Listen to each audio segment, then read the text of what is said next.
What is up, all you individuals out there? It's me, full-time anime man, and I am finally back with another video. I have recovered from my illness. I am feeling better than before. Let's go ahead and get into this story. This is What If Deku Had Maleficent's Powers? Where we last left off, Shigaraki got the upper hand on Izuku. Using his new bionic iron arm, he hurt Izuku, and Izuku grew a stronger hatred towards the League of Villains, and he started torturing himself, creating a metal iron arm, trying to build up a tolerancy to the pain the next time he goes up against them, for they now know his weakness, and they are going to exploit that weakness. But then, Todoroki came in, comfort Izuku, and the two ended up sharing the night together, if you know what I mean. And then Endeavor blew up. Anyway, it's the next day. Everyone is on their way to the training camp. Izuku and Todo-chan are sat next to each other with her arms wrapped around Izuku's arm. Hey, Todoroki? Yeah? Do you think your father will be alright? Because just as we were getting on the bus, he started throwing fireballs at me, endangering the lives of our classmates, to which I had to render him unconscious. Todo-chan says, yeah, he'll be fine. I wouldn't worry about him. Oh, hey, Izuku. Where did you put my magic broom?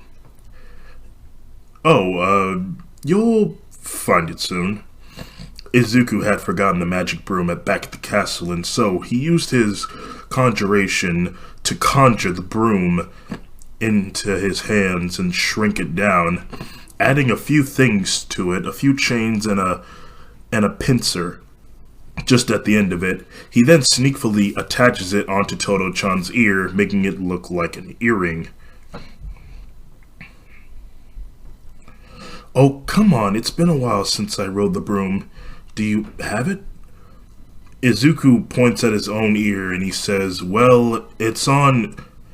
Their conversation was interrupted when suddenly smoke started emanating from the engine area, to which Aizawa would instruct everyone to get off, but Izuku would say, it's okay, I could fix the bus with my magic, and to which Aizawa would demand everyone to get off. Soon, their bus was approached by a limousine, and the Wild Wild Pussycats exiting with Koda next to them. His eyes and Izuku's eyes met for a moment, but then Mandalay announced that they will be traveling the rest of the way through the forest on foot. But there will be an obstacle, of course. Izuku tells Todoroki to stand closer to him, to which she does, grabbing his arm. Mandalay says, you all will be going against a few creatures down below, if you may. When she said that, monstrous roars can be heard just from down below, which sent shivers up everyone's spine. Mineta said, what is that, Mandalay? Mandalay smiles, and she said, you're about to find out. Pixie Bob? Suddenly, the ground from underneath the students' feet gave in, and they all fell down the side of the mountain except for Todoroki and Izuku. When they reached the bottom, they were surrounded by shadows of the trees, which temporarily blocked their sight, which was in the darkness. The temptation started building up because the roars got louder every second, when suddenly what looked like the foot of a triceratops stepped into the light, and their vision adjusted to the darkness. They were able to see. There were some sort of earth beasts that resembled dinosaurs of some sort. Everyone sprinted into action, attacking the earth beasts. and dodging their attacks. Izuku would use his psychokinesis and smash the beasts together, causing them to shatter on impact of each other. He would then go on to use his tree manipulation and beat the beast, causing the trees to rip them to shreds. Their fight would go on for a while until it ended. Everyone was catching their breath. "Is everyone alright?" asked Izuku. Everyone would say that they're fine, and they would start making their way towards the training camp. But it's taking them too long to get there, that some stop to catch their breath or let their feet rest. Izuku would step forward, asking them if he would like to have him fly them there. To which Bakugo said, "Well, I don't object to that." To which Izuku would say, "Very well. Everybody just stay calm and I'll stay as close to the ground as possible." Izuku would raise both of his hands in the air and all of his classmates would be engulfed in a green fiery light, and he would carry them the rest of the way to the training camp. The Wild Wild Pussycats and Mr. Aizawa see them coming in, and they would be congratulated. Although Aizawa would point out that Izuku carried them on his shoulders, and they should get ready to eat. As everyone walks off to get clean, Izuku stays back and reveals that he and Koda's eyes had met again. Koda was only like 5 feet away from Izuku, just intensely staring at each other. As the wind blew in Izuku's hair, Koda took a step towards Izuku. "Go away," said Izuku. He takes another step, getting closer.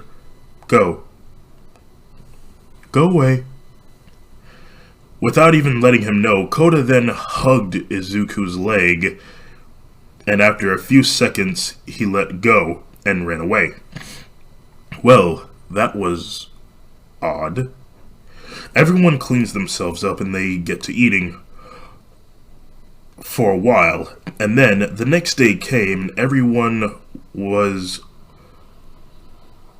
getting ready for their training. Now, everyone's training would go somewhat similar into the store, except for Bakugo, who has One for All, and Uraraka, who is currently not there because she was suspended for stealing from Izuku. Mandalay would try and train Izuku to help him become stronger, but little did she know, he already was. But of course, there's always a limit, she would say. "Go ahead, show me how well you are with your magic," she would ask. To which Izuku would give her a devilish smile and raise all of his hands in the air. He would do a sort of tornado, where he would have the tree snakes run in a circle around him and conjure a few things into the air, even conjuring a few boulders. Anyway, all of this would bewilder Mandalay, to which she didn't know how to train this kid on how to become stronger, because to her, he already was.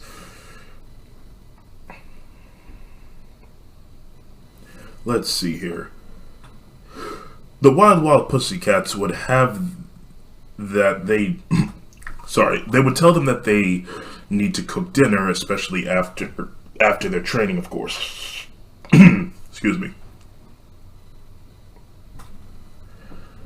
Izuku would say that he could use his magic to make the food, to which Aizawa would stop him, telling him that this is a team exercise and that they all need to work together. And so they cook, making some delicious curry to the best of their abilities. Soon, they chow down, and Izuku couldn't help but notice the sound of a rumbling stomach nearby. He looks in the direction where it came from, and he sees that it was Koda, to which Koda would see that Izuku sees him, and he would run away. Izuku would quietly follow Koda with a bowl in hand. He found him. Koda? The young boy turns around with a jolt and sees Izuku. He would then turn his back on him and tell Izuku to go away. You seem to be troubled by something. Would you like to talk about it? No, I don't. No, I don't. Very well then. Here, I brought you a bowl of curry. I heard your stomach earlier. No child should have to go hungry. Izuku was about to leave, but he was stopped by Koda. Yes. Wait. Izuku stopped and turned around. Now look, I don't know what it is about you that just makes me want to open up to you, but I want to ask you something. Oh, and what might that be? Koda takes in a deep breath and says, have you ever lost someone before? Friends? A family? Yes, I have. You see, my mother was taken from me by a man. One day, we were leaving from the doctor's office after I found out that I was quirkless, and our happy moment was interrupted when a semi-truck started driving down the opposite lane. He would critically injure a few people, but kill a majority of them. My mother used her powers to save my life.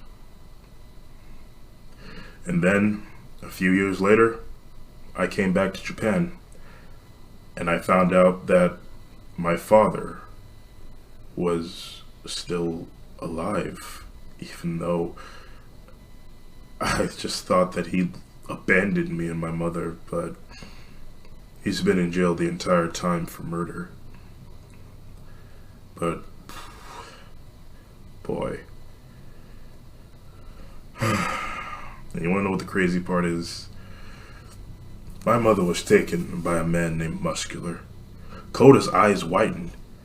He would then explain to Izuku that his parents were taken by the same man, to which Izuku would actually grow a soft spot for Koda. Oh, well, I'm sorry you went through that at such a young age. Koda would slowly look up and see that Izuku's hand was extended out to him. He's a bit hesitant, but Koda shakes his hand. I'm Azumi Koda. Izuku smiles. I'm Izuku Midoriya. Izuku says that they will talk later on and that he should probably eat the food before it gets cold. He leaves and Koda devours the food without even using the spoon that Izuku brought with him.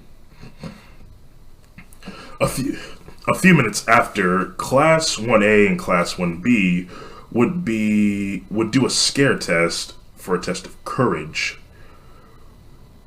where they would try to scare each other while traveling through the forest. Soon, it was Todoroki and Bakugo's turn to go. Izuku gives her a good luck, and Todoroki would kiss him good luck, and they would start their walk. A few minutes after they started, smoke can be seen in the distance. What is that? Asked Mandalay. A fire?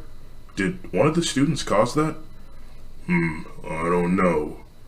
Maybe we should go check it out. Their conversation was interrupted when a couple of men jumped out from the bushes, wearing masks, running towards them, screaming like maniacs. Izuku quickly levitated them into the air and slammed them up and down until they stopped moving, to which he'd rendered them unconscious. Who are these guys? Asked Mandalay. Izuku looks closer at them and he says, they must be with the League of Villains. They know we're here. Quick, Mandalay, I think our location has been compromised. You need to send a message out to everyone saying that we are currently under attack. Mandalay looks around and she says, "Wait, what's with that purple smoke?" They then look and they see this huge dome of smoke in the distance. This purple smoke in the distance. "Wait, where's Koda?" asks Mandalay. Izuku thinks for a second and he says, "Hold on, I think I know where he is." Izuku, right where Koda was, he saw from the cliff the fire and he saw the purple dome of smoke. Suddenly, what's going on out down there? Suddenly, Koda felt heavy footsteps from right behind him.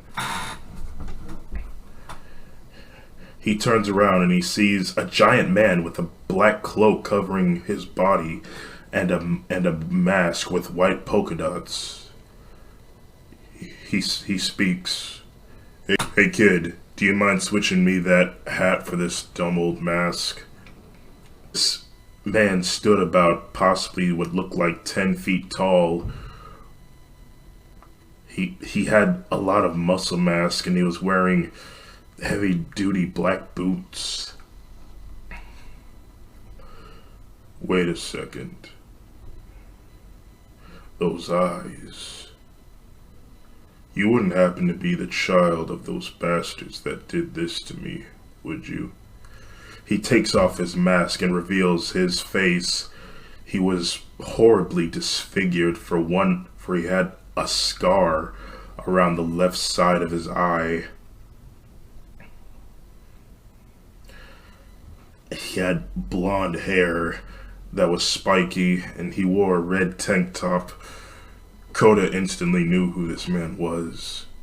He was his parents' murderer. You must be their son. He reaches out to grab Koda, but he was stopped when Izuku teleported in front of him, grabbing Muscular's hand with one hand and punching him into the side of the mountain. "Koda, are you okay?" Koda was happy to see Izuku, and he said, "Yeah, I'm okay." Suddenly, the boys hear maniacal laughing from Muscular.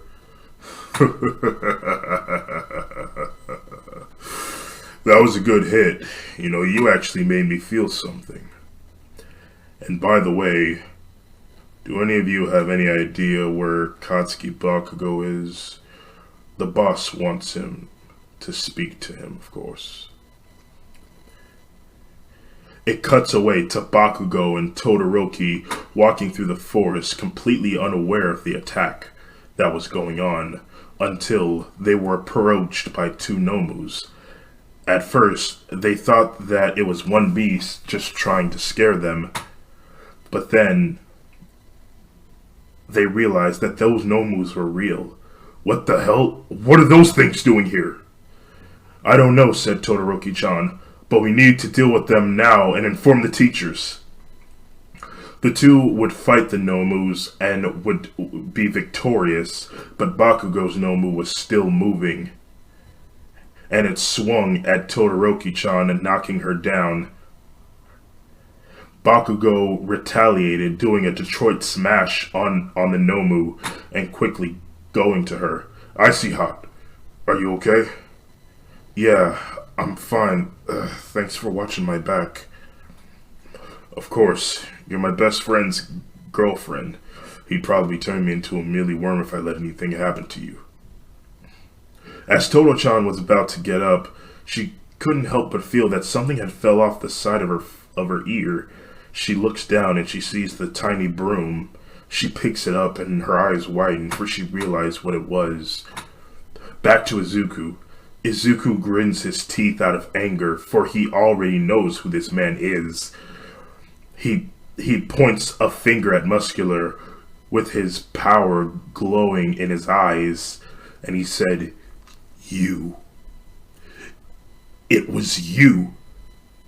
You were the one driving in that truck and killed my mother. Why? Why did you do it?" Muscular laughs maniacally and he says, "Yeah, I remember that day. The sky was blue, and the world was at a peaceful quiet for a moment. I was bored, and so I decided to go out and cause some chaos. So, you killed my mother because you were bored?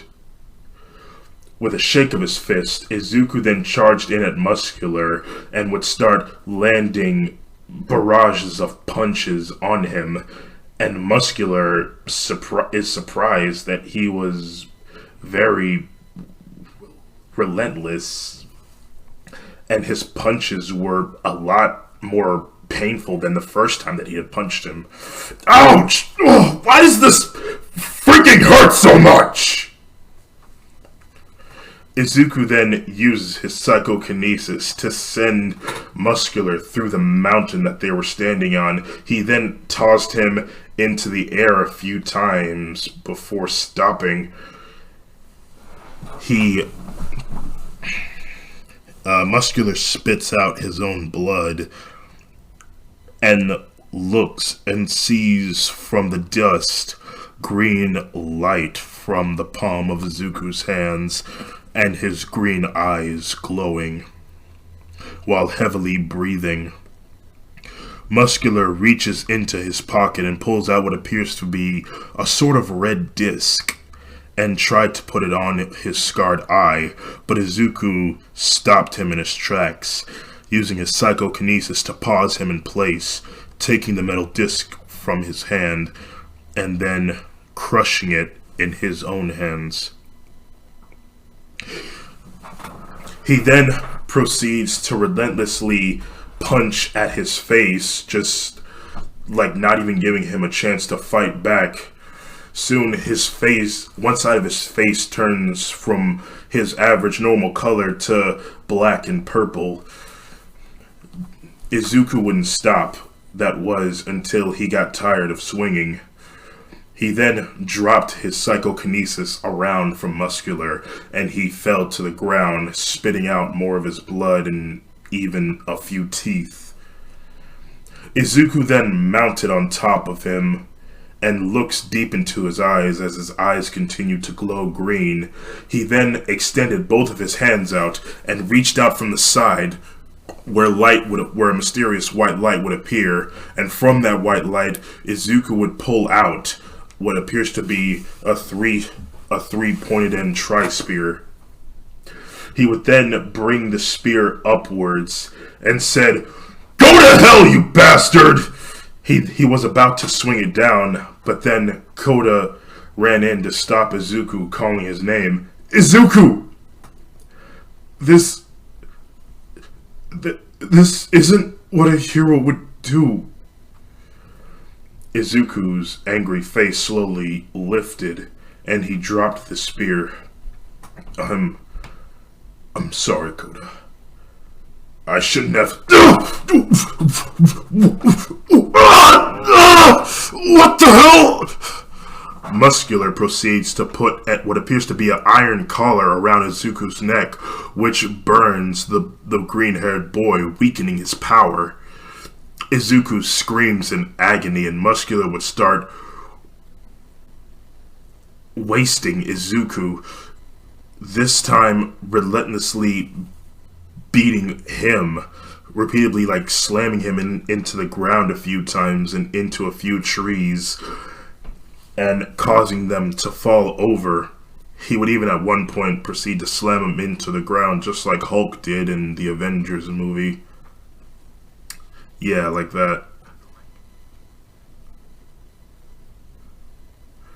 Koda would watch in horror as he felt like it was his fault that his rescuer was being beaten. And so he decided to do something to help him. As Muscular kept his focus on Izuku, he felt the back of his head getting hit with water. He looks and he sees Koda yelling at him he yells at him to stop it. Muscular grows angry. I was really having a good time beating this one, and you had to butt in. He then drops Izuku and says to Bloody, and he says to a bloody and beaten Izuku to stay there, and that I'm gonna go for the other one. He starts walking towards Koda, who was too scared to move. He didn't expect this part to happen. Izuku painfully looks towards Koda. He had a scared look on his face and sees Muscular about to hit him. As Muscular's shadow gets over Koda, he raises a fist above and he says, "Say hi to your parents for me." He then proceeds to swing his fist downwards, and his fist connected to something, but it wasn't Koda. It was Izuku. He took the hit for Koda.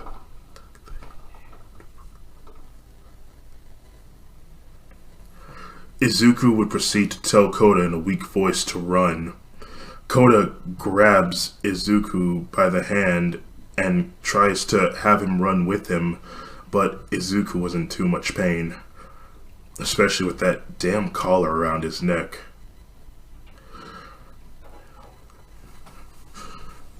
Muscular will proceed to walk towards Izuku and then grab him by the back of his head. You know, I gotta say, kid, you got a lot of spunk. Too bad I gotta end this. He proceeds to reach into his back pocket and pulls out what looks like a glove that has iron plates at the end of each of his knuckles. And he will proceed to punch at Izuku, dang near beating him to death. Koda watches in horror as he sees that Izuku was spitting out his own blood and bleeding from his forehead and was barely even breathing at all.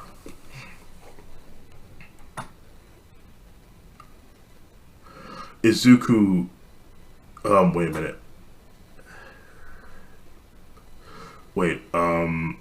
Koda would proceed,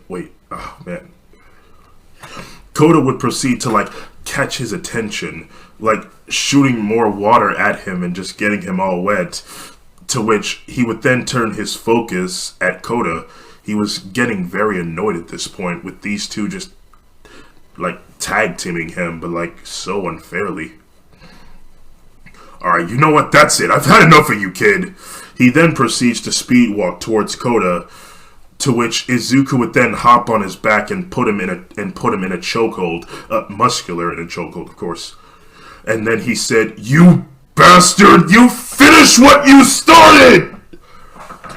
With all this tag teaming and, like, so much just going on, Muscular loses his temper and he proceeds to grab Izuku by the back of the collar part of his neck and then slam him to the ground, causing a small crater to ensue.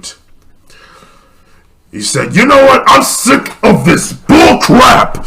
He proceeds to wrap his hands around Izuku's neck to the available part that he can and starts choking him with the glove still on his hand while yelling, "Die, die, die."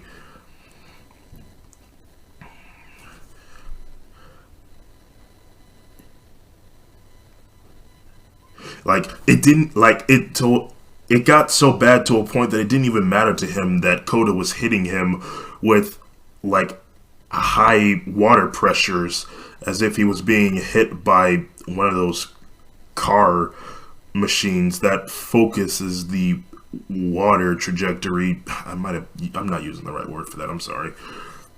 He just kept his focus on Izuku, and even though Izuku was being choked out, he stared at Koda, reaching out a hand, yelling him to run, to which Koda would yell no, and he would just bring up the pressure higher and higher to a point where he damn near drew blood from Muscular's body, but he didn't care. Diaval, back at the castle, Diaval was watching through a magic crystal. Oh no, This is bad. He's going to kill him. There's nothing that I can do. Damn it! Suddenly, he heard a noise from the secret room. He followed where it was, and when he pulled the handle, it revealed that the wings in the box were shaking around. They were ready to go to Izuku. Oh no, it's his only hope. Where's the key? Where's the key? Dioval struggled to look around for where the key was, but then he said, oh well, time to do what Aurora did. Dioval would then proceed to get behind the box and put both of his feet on the back of it, and using the strength in his legs to knock the box over, breaking it, shattering all the glass and a few wood parts here and there. The wings would then be able to escape from their box prison and then break through the window out to the sky. Just as Izuku was on the verge of death himself, his eyes began to roll back to his head while Koda proceeds to shoot water at Muscular. Muscular heard what sounded like a sonic boom. Huh? He loosens his grip on Izuku's neck. What the hell was that? He looks up and he sees something flying out from the clouds and right towards him. What the hell is that?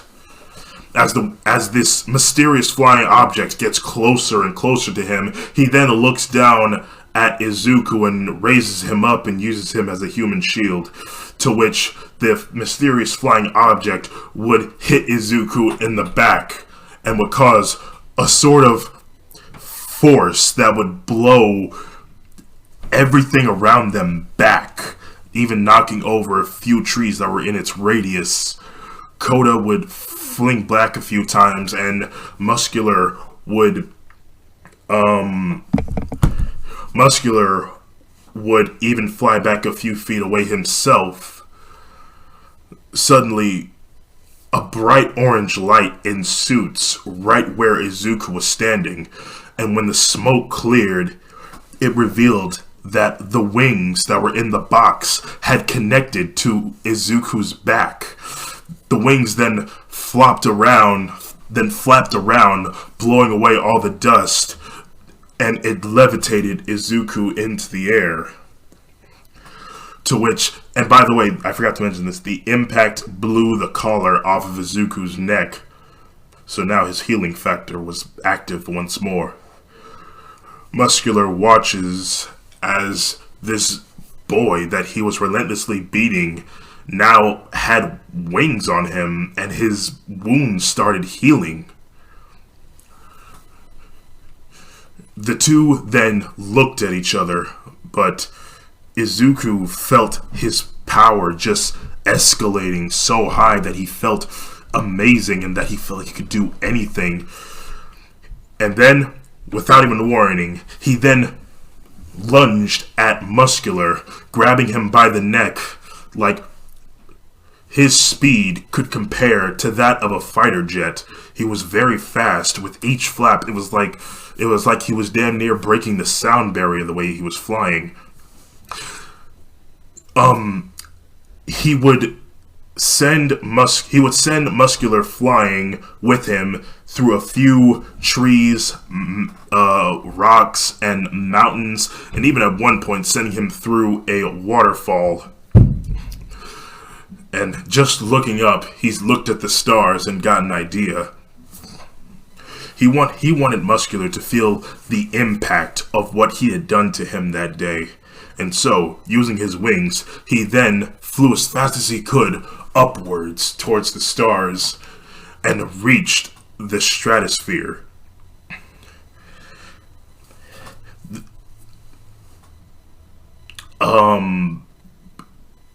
Izuku would look deep into Muscular's eyes and he would say, "Feel the impact of the fall." And then he would drop him, letting him go. Muscular would start screaming as he sees that he's falling towards the ground.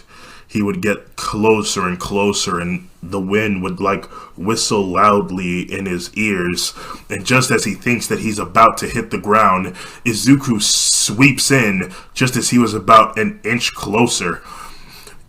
And just as he quickly rediverted him, he then like spun around with his wings a few times, purposely slamming Muscular into the ground, leaving a few deep craters. And then he ended it when he slammed him into the ground completely, letting the speed drag him into the ground, making an even longer crater.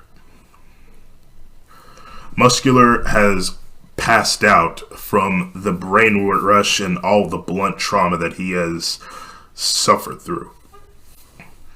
And soon, Izuku was soon approached by Koda once again, who looked at his wings in amazement. Koda, are you okay? Yeah, I'm fine. Those wings. Izuku looks at them himself. They were big, they were beautiful.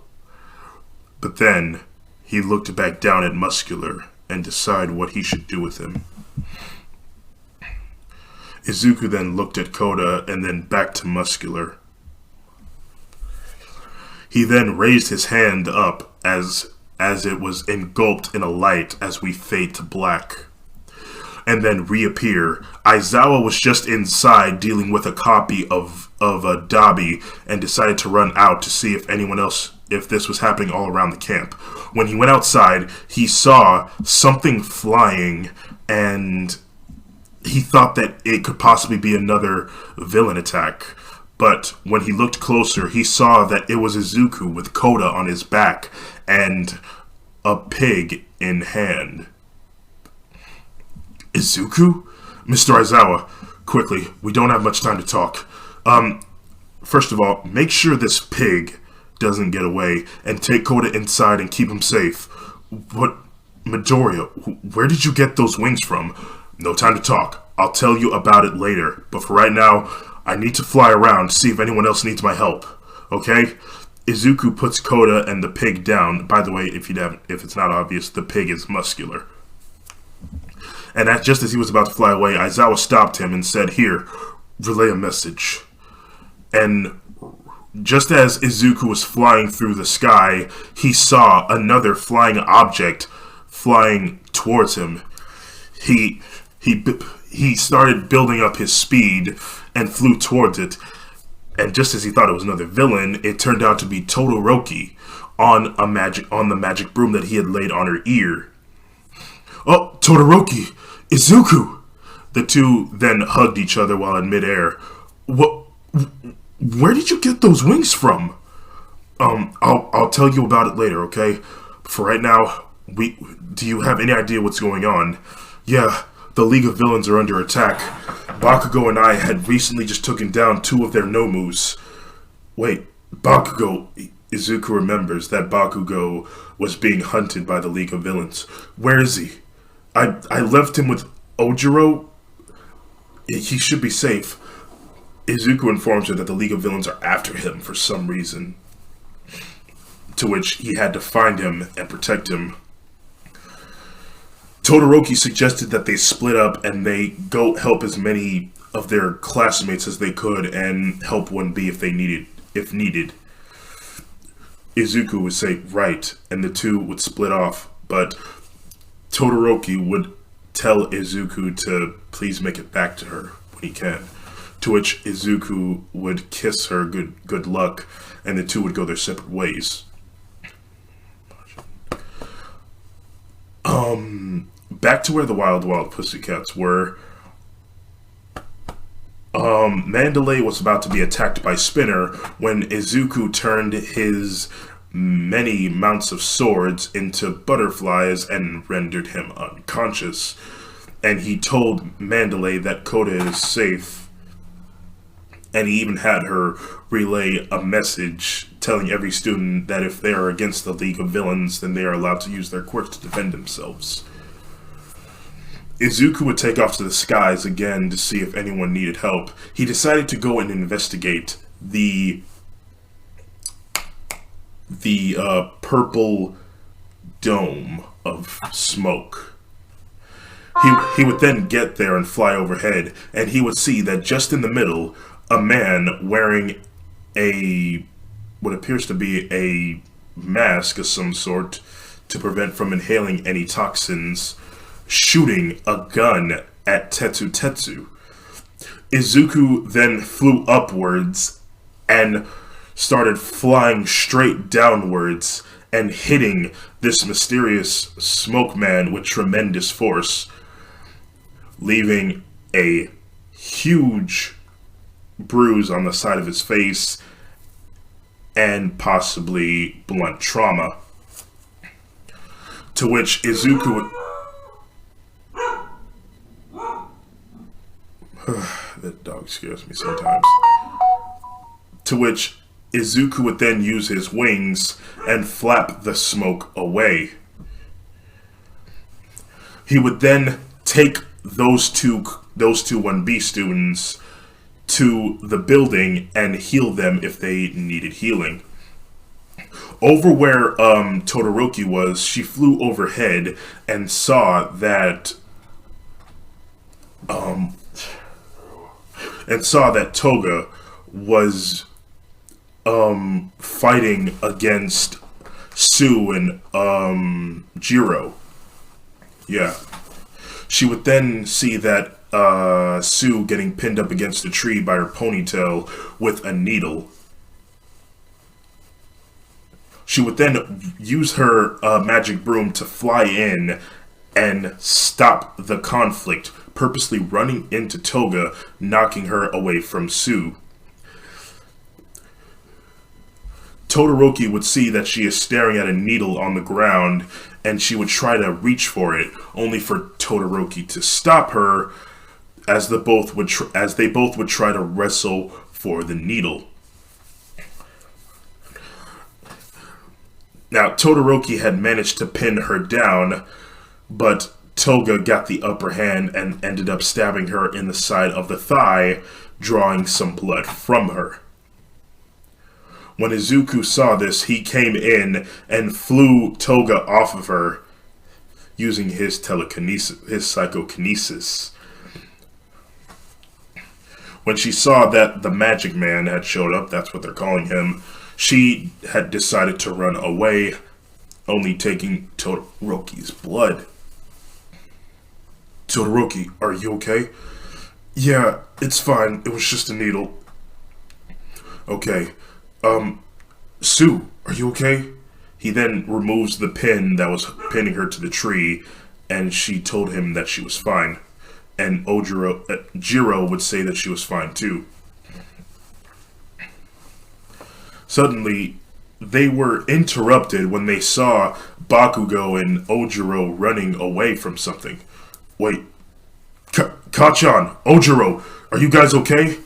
Ojiro and Bakugo would yell at them to run, for Tokoyami has lost control of Dark Shadow, which explains the injury that is on one of Ojiro's limbs. Dark Shadow and Tokoyami would pop up from the top of the trees and sees that Dark Shadow has gotten bigger and his eyes are red and he's lost control of him, obviously. To which Tokoyami would yell at them to run or they'll die. Now, they would all start to run together. And then, just as Izuku was thinking of a way to, shrink Dark Shadow back down, Moonfish came in and tried to attack Izuku with his teeth, only for Izuku to use his wings to block his teeth attack. And when his teeth came in contact with Izuku's wings, they shattered. Now, Moonfish is on the ground, wallowing in pain, and Izuku runs up to him and pulls out all of his teeth using his psychokinesis. But unfortunately, their scuffle caught the attention of Dark Shadow, who ran at Izuku with all of his speed, and then Izuku got an idea. He then used the plant life around him to form a sort of cage surrounding Dark Shadow. He would then look at Todoroki and tell her to light the trees on fire, but he was scared that he would hurt Tokoyami and the plant life that is around them, to which he would tell her that it's okay and to just do it. She would do it, and the fire would spread around the tree kennel, the tree cage, and it would weaken Dark Shadow, causing him to retreat back into Tokoyami, and Tokoyami would be able to regain himself.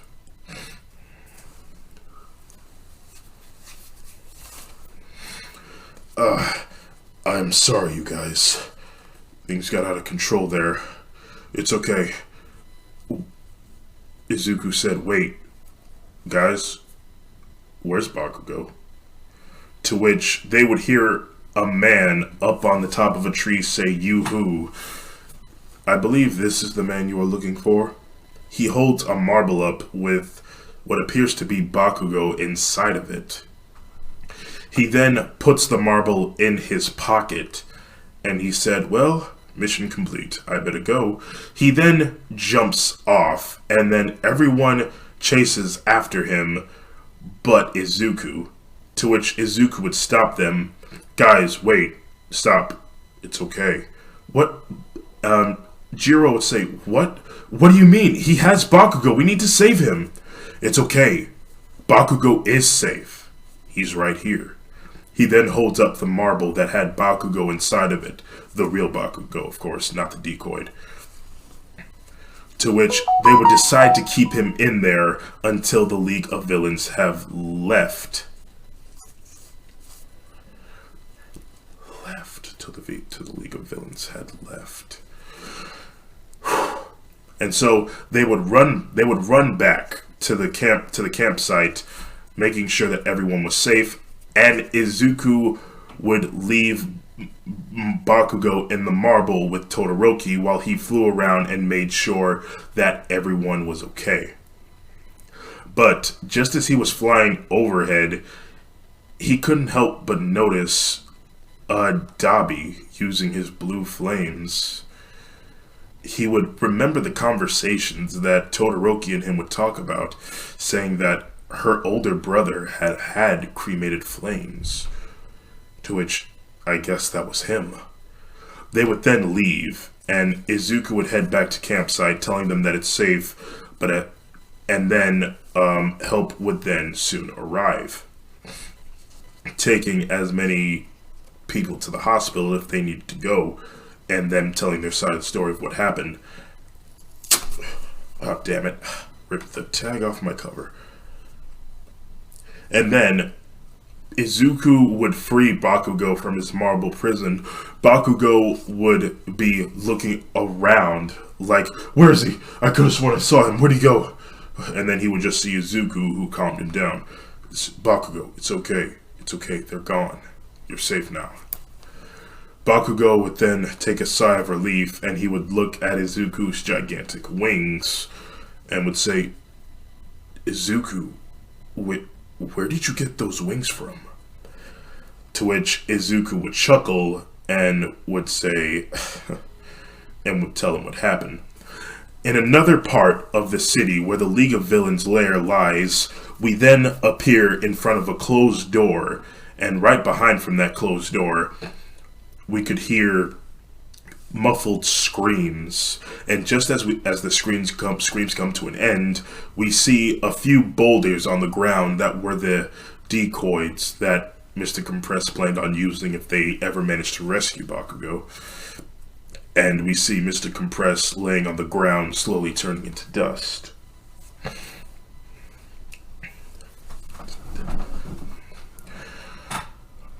Shigaraki would pace back and forth for a few seconds, and he would talk to a TV screen saying, I'm sorry, Master. I failed you. To which All For One would tell him that it is okay, and that he could always try next time. Man, so much pent-up aggression was building up inside of Shigaraki that when he turned around, it revealed that he had a mysterious crystal in his normal hand, which he found very intriguing because usually when he touches anything with 5 of his fingers, it decays away. And I guess when he bought it, it didn't decay away. He was using it as a sort of stress toy. He would just like move it in circles around his hands, just like he was getting more and more angry the more he thought about how he failed his master. And then out of anger, he then throws the crystal to the wall. It shatters. And then suddenly it emitted a sort of glow. All the shattered pieces throbbed with a light of white, and then a magical portal appeared right behind Diaval. He would say things like, "Oh, Izuku, you're safe, thank God." Duly noted that he was still watching him from the magical orb.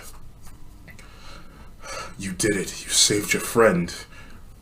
And just as Shigaraki looked into the portal, Diaval had turned around to walk away until he saw the homing portal of the crystal that Izuku was going to use whenever he got lost. And he looked at Shigaraki, and Shigaraki looked back at him. But before Diaval could say anything, the portal then closed. And then Shigaraki finally understood the specials of this crystal. It was Izuku's homing crystal. A devilish smile comes across his face as we fade to black. And that's going to do it for this episode of What If Deku Had Maleficent's Powers. Hope you all tune in next time, and I hope you all have a nice day. If you made it to the end of this video, consider yourselves #blessed, and I will see you all in the next episode. Goodbye.